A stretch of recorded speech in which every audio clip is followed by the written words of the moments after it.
Hello everyone, today I'll be reacting to the Lemmino videos. I made some reactions to Lemmino in the past, so you can check it out in the playlist above. The title of this video is called Vanishing of Flight 370. I believe this is the Malaysian flight occurred on 2014. I don't know much about the story of this flight, so let's check it out. Also subscribe if you haven't to see more videos like this one. Alright, without further talking, let's react to this. Alright, here we go.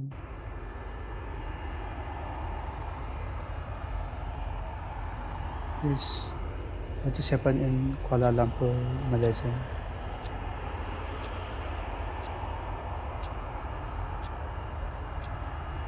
Twenty-five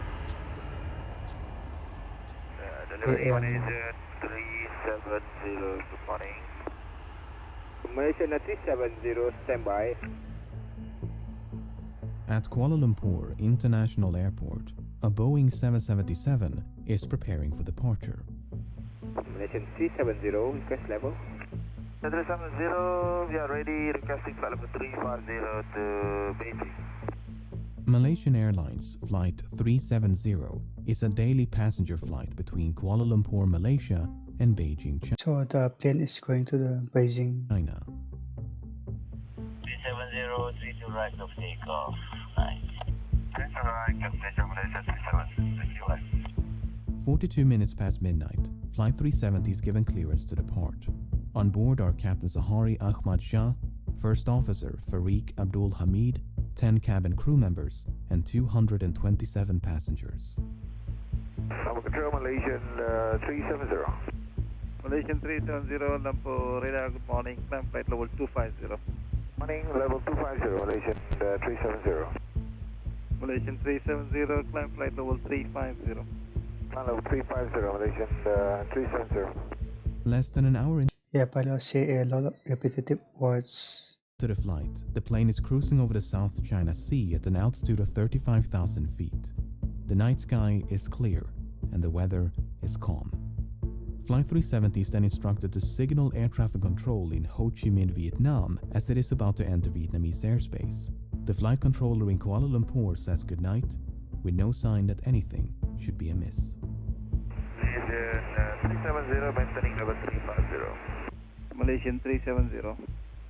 Malaysian 370, maintaining level 350. Malaysian 370. Malaysian 370, contact Ho Chi Minh 120.9. Good night. Good night, Malaysian 370.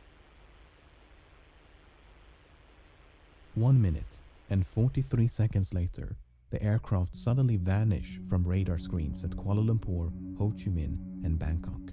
This form of positional tracking depends on a signal being emitted by one of two transponders aboard the plane, and so its disappearance would suggest both transponders ceased to function, or the system was manually deactivated by someone on board. All subsequent attempts to contact and ascertain the whereabouts of Flight 370 are unsuccessful. The aircraft has seemingly vanished without a trace. After missing its scheduled time of arrival in Beijing some 4 hours later, Flight 370 is officially declared missing. And in the wake of that announcement, the most expensive search effort in aviation history is about to commence. The plane just disappeared like that, and that's interesting. The search was initially concentrated around the location of the flight's disappearance between the South China Sea and the Gulf of Thailand. The search area was soon expanded, however, after the Malaysian military disclosed additional information.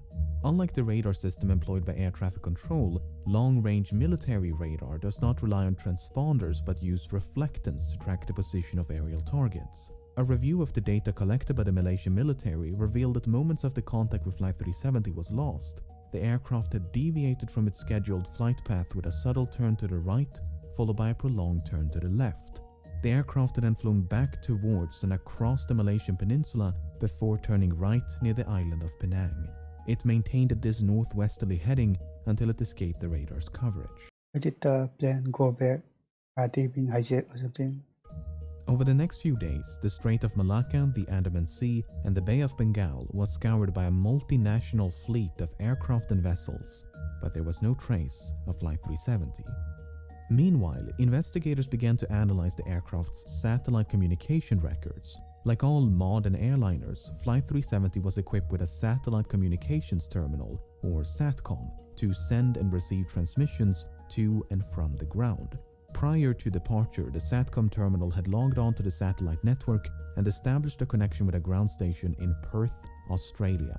That station then maintained a detailed record of all the incoming and outgoing traffic between it and Flight 370. This is what it contained. Prior to the flight's disappearance over the South China Sea, everything appeared to be working as intended. Then, at some point during this portion of the flight, the SATCOM link was severed. For whatever reason, the terminal ceased to respond. But 3 minutes after the flight vanished over the Andaman Sea, the terminal requested to log back onto the network. The SATCOM link was successfully re-established and was not disrupted again until nearly 6 hours later, when the flight is presumed to have crashed due to fuel exhaustion. This plane missing was strange. They knew that they are going to lose fuel, but they keep going. I think this is a hijack or a suicide mission. I think important person are on the plane. The suicide person hijacked it and then crashed the plane. I don't know, let's find out. During these final hours, 2 attempts were made to contact the plane via satellite telephone. Both calls were acknowledged by the SATCOM terminal and would have been routed to the cockpit. Yet, they went unanswered. The terminal had also responded to 5 automatic status requests. In short, if the ground station had not heard from the aircraft in over an hour, it would transmit a signal to confirm the terminal was still online. While these transmissions did not contain any information about the flight's position, investigators were able to measure the distance between the satellite and the aircraft at the time of each transmission, based on how long it took those transmissions to be sent and received. This generated 7 rings of possible locations from which 7 of these transmissions are thought to have originated. By taking fuel consumption, speed, and other factors into account, flight path analysis indicated the most probable origin of the final transmission to be somewhere along this arc in the southern Indian Ocean. The search effort shifted accordingly, and as the region fell within the jurisdiction of Australia, the Australian government took charge of the operation. Over the next few weeks, the search area was progressively refined to account for oceanic drift as well as improved estimations of the flight path. But this part of the southern Indian Ocean is so remote it took 6 days just to get there. A new fleet of aircraft and vessels gradually covered more than 4.5 million square kilometers of ocean, but Flight 370 was nowhere to be found. Interesting. If the impact with the ocean had been sufficiently forceful, it was possible the resulting sound had been recorded by underwater listening devices known as hydrophones. This possibility was investigated, and 4 hydroacoustic monitoring stations had recorded something.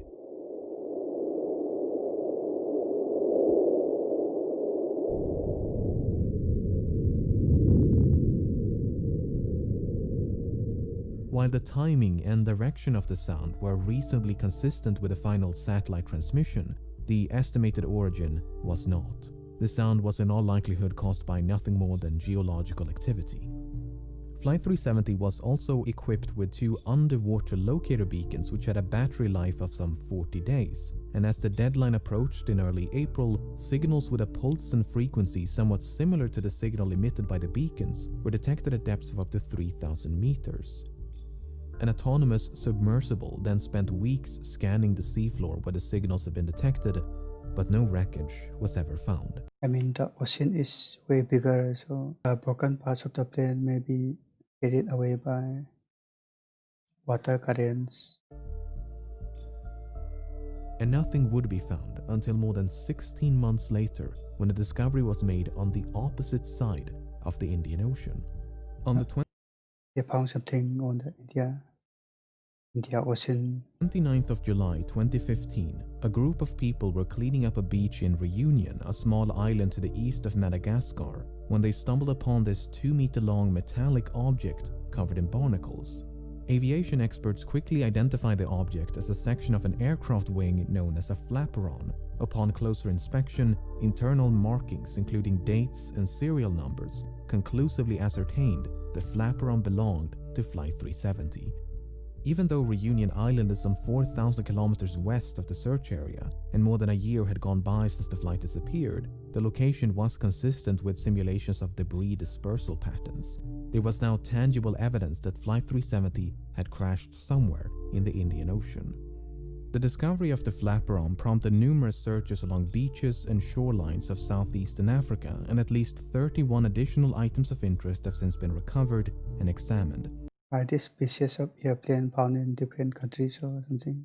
Some of these items include a section of the outboard flap from the right wing, a piece of cowling from one of the two engines, So they are found in different locations.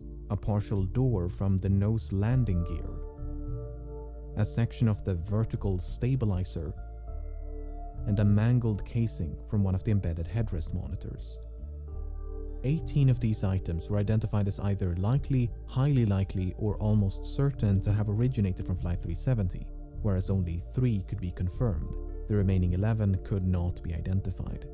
There were no traces of an explosion found on any of the debris tested, nor was there any evidence of a fire except for 3 small burn marks on one of the unidentifiable items. Burn marks. So what would that be? The search for debris was further aided by Earth observation satellites. Analyses of satellite imagery from March of 2014 uncovered a number of images which appear to feature man-made objects floating on or just below the surface in the southern Indian Ocean. However, the images were not nearly sharp enough to resolve any identifiable markings, and multiple searches notwithstanding, this debris was never recovered. A satellite image taken mere hours after the final transmission also captured what appeared to be a contrail some distance away from the search area. A later analysis, however, concluded it was most likely a shadow from a somewhat linear cloud formation.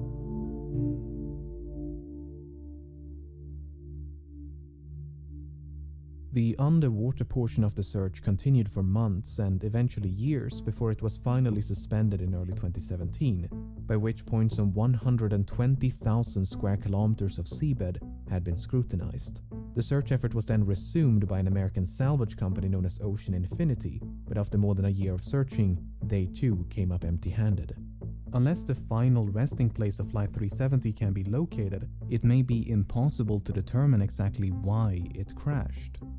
Nevertheless, there have been no shortage of theories. What theories can we discuss on this? On the day of the disappearance, 2 of the passengers raised suspicion as they had boarded the flight with stolen passports, which immediately prompted concerns of a hijacking.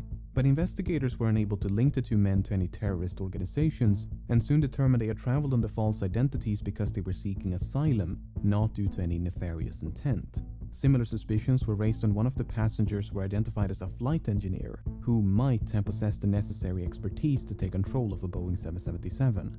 Apart from the 239 persons on board, Flight 370 carried nearly 11 metric tons of cargo.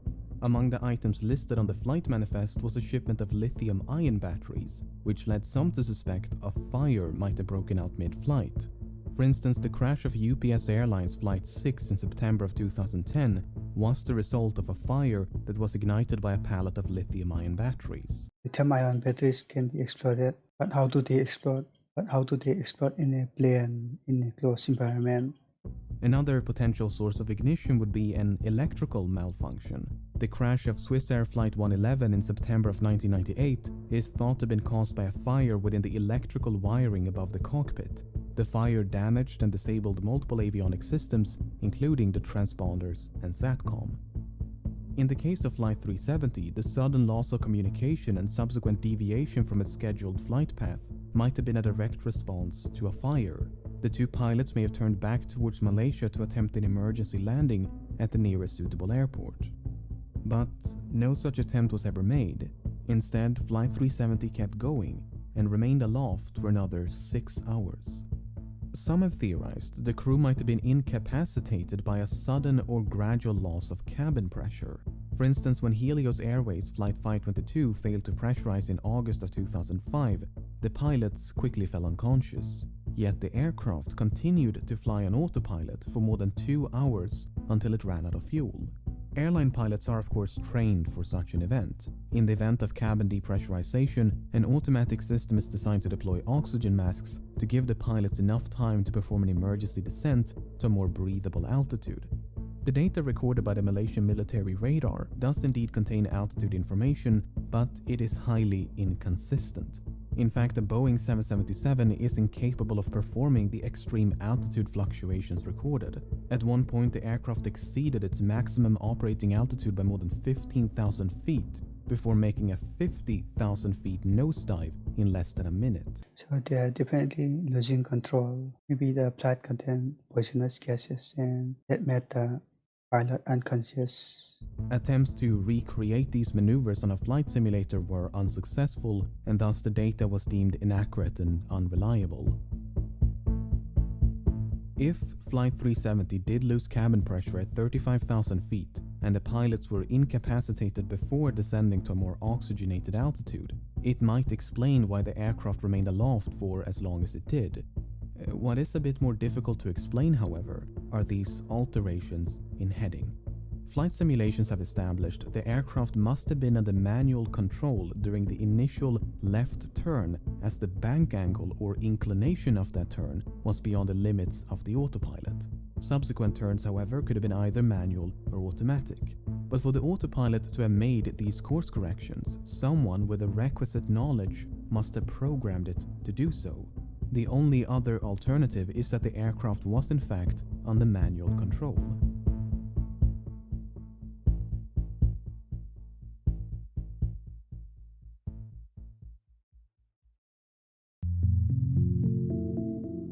So I guess this is all the news about Byte 370. In late June of 2014, several news outlets reported that a special investigation had identified the captain of Flight 370 as a prime suspect. A search of the captain's home had uncovered a flight simulator which supposedly contained a suspicious route which ended in the southern Indian Ocean. At the time, there was no official acknowledgement that such a route had been recovered, and a lengthy public report issued by the Malaysian government in 2015 made no mention of such a discovery.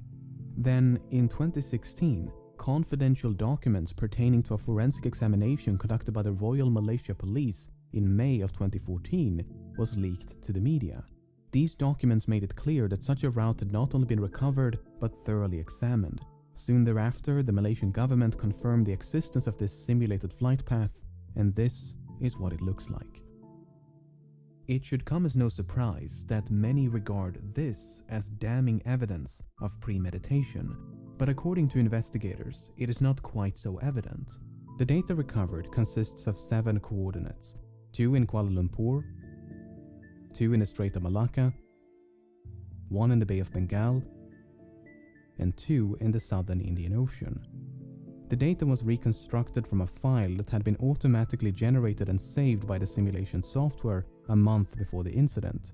However, it's not clear whether the coordinates originate from the same flight session. In other words, it might Microsoft Flight Simulator X. I haven't played the game. This looks fun. be correct to simply trace a continuous line between these 7 coordinates, as they could be from separate sessions. The forensic examination by the Royal Malaysia Police simply concluded no activity captured conclusively indicate any kind of premeditated act pertaining to the incident of MH370.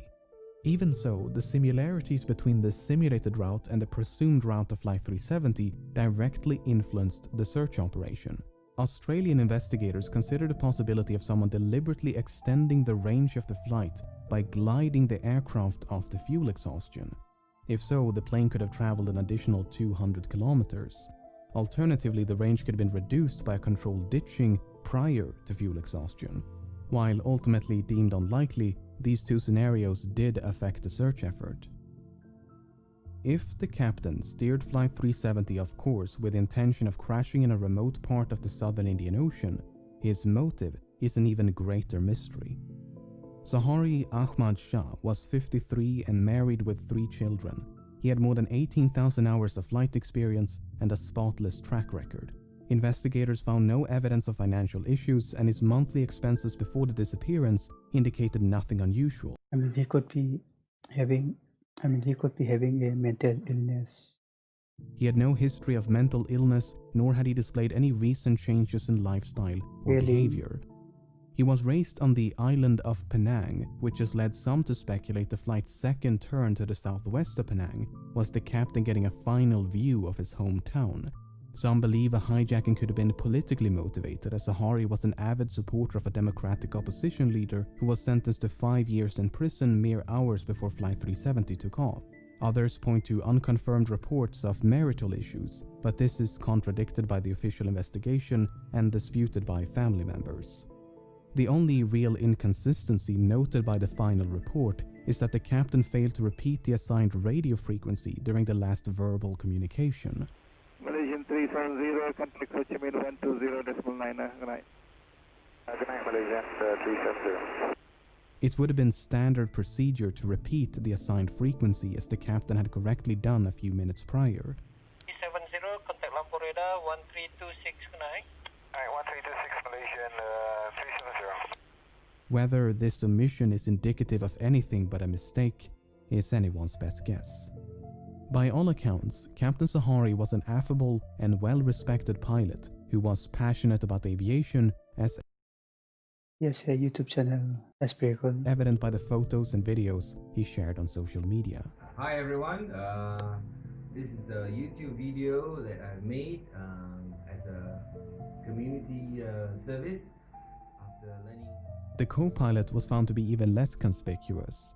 Farik Abdul Hamid was only 27 and due to marry a fellow pilot. He had nearly 3,000 hours of flight experience, although only 39 hours in this type of aircraft.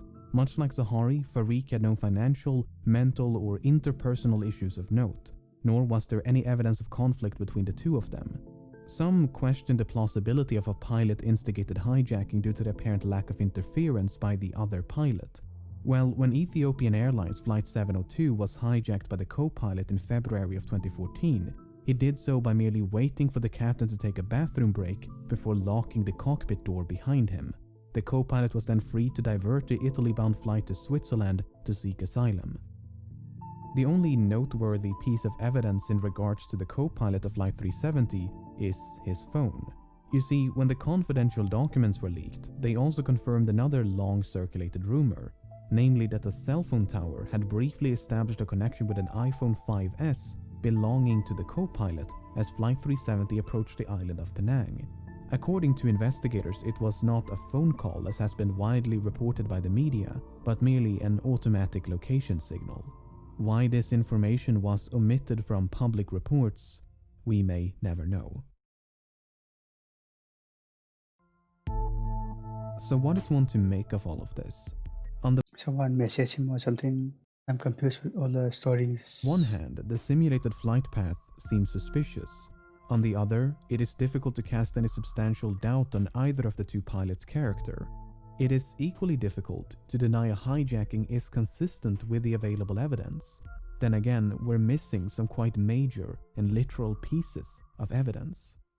The final report issued by the Malaysian government in 2018 could not attribute the loss of communication nor diversion of Flight 370 to a malfunction.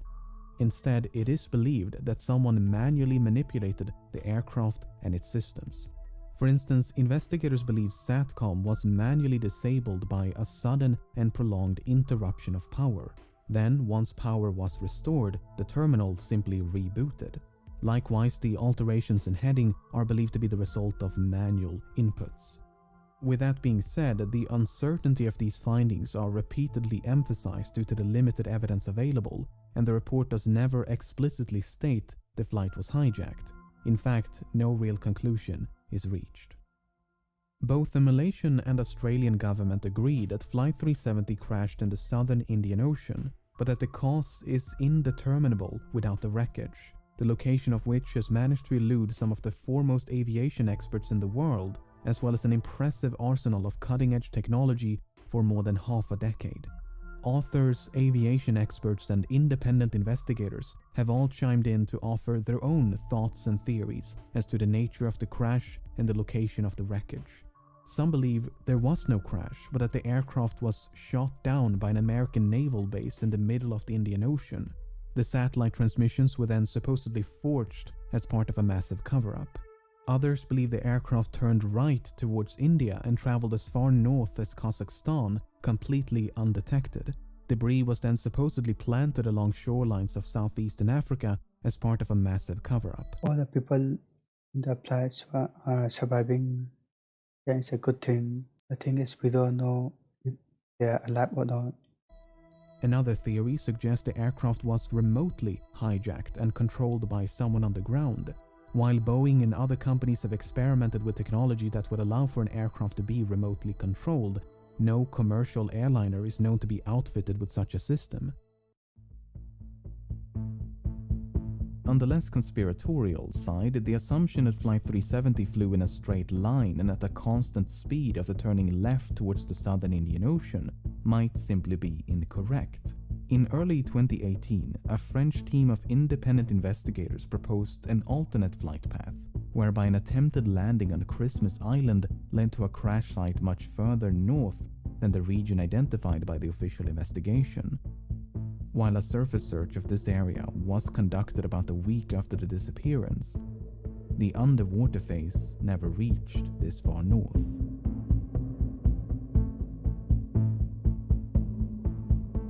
As of the making of this video, the search operation has been suspended, but there have been talks of potentially resuming the search. For now, it seems, the vanishing of Flight 370 will remain a mystery. Damn. That's a pretty good, well put together video. I really enjoyed it. So we might never know the mystery behind Flight 370. I think it's a one-man suicide mission, but I don't know. Let me know what you think in the comment section. But I'm gonna end the video there. The video is too long already. So make sure to subscribe and hit that like button, and I'll see you in the next video. Bye.